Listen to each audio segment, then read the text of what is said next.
На денешниот прием на пинг-понгарите од клубот Винспин, градоначалникот Ивица Димитров беше запознаен со изворените резултати на неговите млади членови, како и за состојбата во која се наоѓа истиот.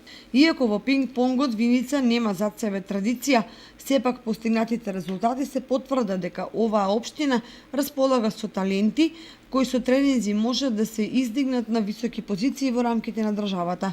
Токму затоа Димитров истакна дека општината секогаш ќе ги поддржува и ќе се заложи да имаат што подобри услови за надпреварување. Општина Виница ќе изнајдува средства за сите спортски клубови во Виница и при тоа сите спортски клубови кои што ќе се одобрат средствата ќе бидат навремено исплатени, затоа што знаеме дека се соочуваат клубовите со проблем со финансиски средства и ние мораме да излеземе у сусрет пред се за младите спортисти кои и денес ни покажа и во иднина ќе ни покажа дека резултатите доаѓаат со напорни тренинзи и со упорност на сите они кои што го сакаат спорт. Пинг-понгарите, кои се само неколку години избија во врвот на македонскиот младински пинг-понг, се горди на постигнатите резултати.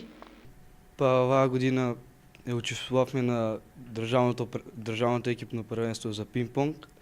Освоивме го првото место. Мене ми е последна година во пионери до 15 години.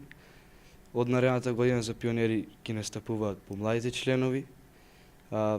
Лани бев државен првак во поединечна конкуренција. Исто така 3 години веќе имаме ист резултат во државното екипно првенство, прво место.